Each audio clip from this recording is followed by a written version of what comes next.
Assalamualaikum warahmatullahi wabarakatuh. Apa khabar murid-murid yang cikgu kasih sekalian? Cikgu doakan murid-murid berada dalam keadaan yang sihat, ceria bersama keluarga. Dah sedia dah nak belajar? Kalau dah sedia cakap apa?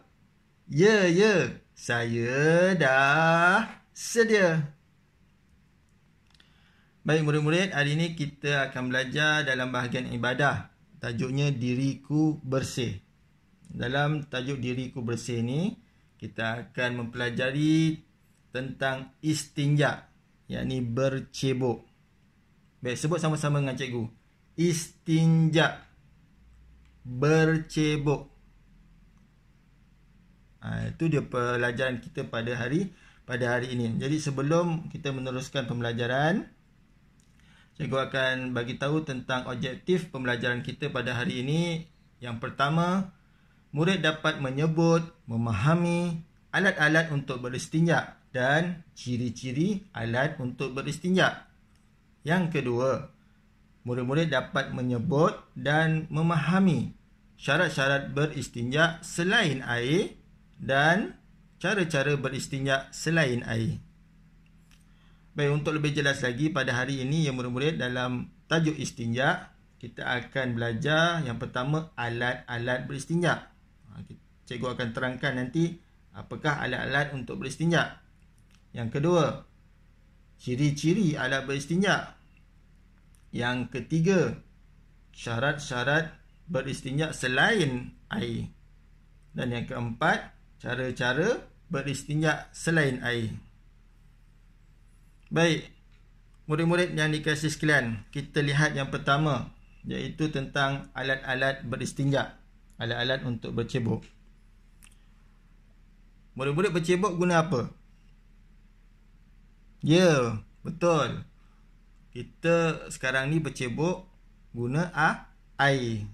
Itu antara alat yang kita selalu gunakan bila bercebok. Alat yang pertama adalah air mutlak. Air mutlak ni terdiri daripada air paip yang kita selalu guna, air sungai, kita boleh bercebok dengan air sungai, air laut, air hujan. Itu dia air mutlak. Perkara yang pertama, alat yang pertama untuk kita bercebok. Alat yang kedua iaitu benda-benda kesat. Selain daripada air, benda-benda kesat juga kita boleh jadikan sebagai alat untuk bercebok. Benda-benda kesat tu macam mana? Contohnya yang pertama, kain. Kain kita boleh gunakan untuk bercebok. Kita lap najis tersebut. Contohnya macam baby kecil. Kita lap, cebok dia menggunakan kain basah. Baik, yang kedua, kertas. Kita juga boleh cebok guna kertas. Sebab kertas benda yang kesat. Yang ketiga, kertas tisu. Seperti yang ada sekarang, ada tisu toilet, tisu tandas. Jenis tu pun boleh digunakan sebagai beristinja. Kita gunakan untuk bercebok. Yang keempat, daun-daun kering. Daun-daun kering tu, daun yang dah gugur tu, yang warna coklat tu, kita boleh jadikan sebagai alat istinja. Tapi kita sekarang tak gunalah daun-daun kering. Tapi sekiranya kita dalam keadaan yang tiada air, tak ada apa nak digunakan untuk bercebok, contoh kita dalam hutan ke, kita boleh gunakan daun-daun kering untuk bercebok. Ataupun kita guna batu untuk bercebok. Dan kita juga boleh guna kulit kayu. Itu di antara alat-alat yang boleh digunakan untuk beristinja atau bercebok. Walau bagaimanapun ya murid-murid, yang lebih baik, yang lebih afdal untuk beristinja atau bercebok, kita guna air. Apa yang kita lakukan sekarang? Kerana apa? Kerana air adalah satu alat yang mudah untuk kita hilangkan najis tersebut. Mudah hilangnya warna, bau dan rasa. Jadi apa yang kita lakukan sekarang, beristinja, bercebok guna air itu ada lebih baik. Baik, jelas ya murid-murid. Perkara yang kedua iaitu tentang apakah ciri-ciri alat beristinja. Cikgu tadi dah terangkan alat-alat beristinja. Yang kedua, apa ciri-ciri dia? Cirinya apa? Sifat-sifat alat beristinja tu. Yang pertama, benda tu hendaklah benda yang kesat. Baik, baca bersama cikgu. Benda kesat. Contohnya yang kita sebut tadi, kena guna kain, guna kertas tisu. Benda tu adalah benda yang kesat. Yang kedua, bukan benda yang dimuliakan. Contohnya apa? Contohnya makanan. Makanan satu benda yang dimuliakan. Kita tak boleh bercebok guna sekeping roti. Walaupun roti itu sifatnya kesat, tak boleh bercebok guna roti. Yang ketiga, mestilah bersih dan suci. Bersih dan suci. Walaupun kita bercebok menggunakan air, kita hendaklah pastikan bahawa air yang kita gunakan untuk bercebok tersebut bersih, suci, tak ada najis. Dan yang keempat, boleh menghilangkan najis. Boleh menghilangkan najis. Benda tersebut memang boleh menghilangkan najis. Itu dia. Ada empat ciri-ciri alat beristinja. Kita baca sekali lagi. Yang pertama, benda kesat. Dua, bukan benda yang dimuliakan. Yang ketiga, bersih dan suci. Yang keempat, boleh menghilangkan najis. Baik, dah dua perkara kita belajar hari ini. Seterusnya, perkara yang ketiga iaitu apa syarat-syarat beristinja selain air. Tadi cikgu dah terangkan, kita boleh beristinja selain daripada air. Kita boleh bercebok guna kain, guna tisu, guna batu. Apa syarat-syaratnya? Syarat-syarat yang pertama adalah najis tidak beralih dari tempat asal. Najis tidak beralih dari tempat asal. Tempat asal najis tu kat mana? Dekat dubur. Jadi najis tu masih berada di situ. Itu syarat yang pertama.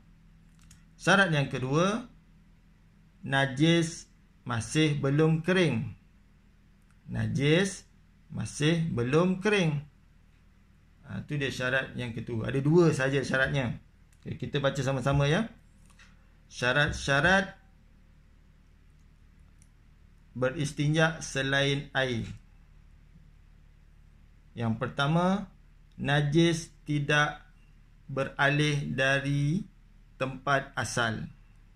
Yang kedua, najis masih belum kering. Itu syaratnya kalau kita nak gunakan selain daripada air. Hendaklah najis tu masih lagi didubur dan dia belum kering. Baik, jelas ya murid-murid. Seterusnya kita pergi ke perkara yang keempat, iaitu cara-cara beristinja selain air. Macam mana kita nak beristinja dengan menggunakan kain, tisu ataupun batu. Bagaimana?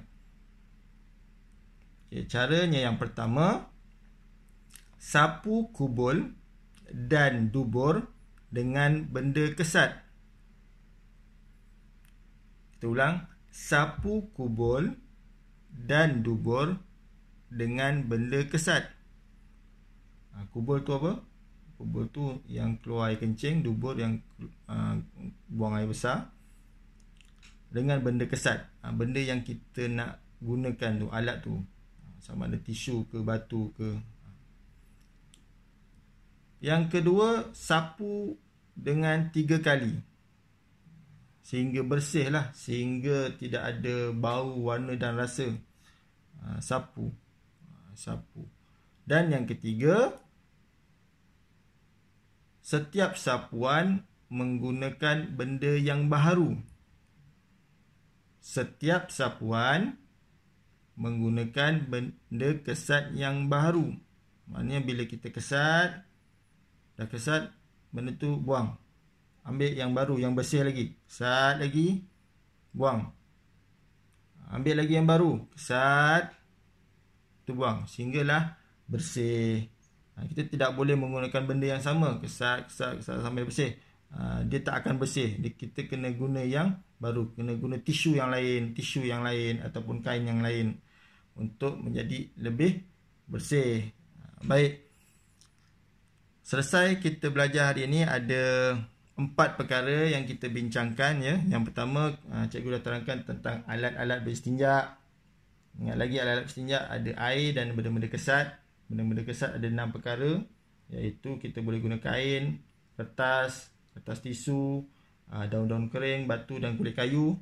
Yang kedua, kita dah belajar apakah ciri-ciri alat beristinja tu. Ciri-ciri dia mestilah benda tu kesat, dia benda bukan yang dimuliakan, dia mestilah bersih dan suci, dan dia mestilah benda yang boleh menghilangkan najis. Kemudian yang ketiga, tadi kita belajar tentang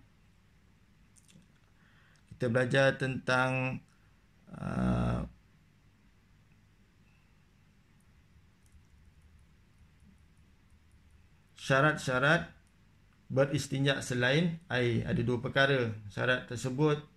Yang pertama, najis tidak beralih daripada tempat asal. Yang kedua, najis masih belum kering. Dan yang keempat, yang baru cikgu terangkan, iaitu bagaimana cara untuk menyucikan ataupun cara beristinja selain daripada air. Itu ada 3 perkara yang perlu ingat. Sapu kubur dan dubur dengan benda kesat. Sapu sebanyak 3 kali sehingga bersih, dan setiap sapuan menggunakan benda yang kesat dan yang baru. Jadi sebagai pengukuhan, murid-murid diminta buat latihan dalam buku aktiviti, muka surat 73 hingga 78. Jadi untuk akhirnya, jangan lupa 4S.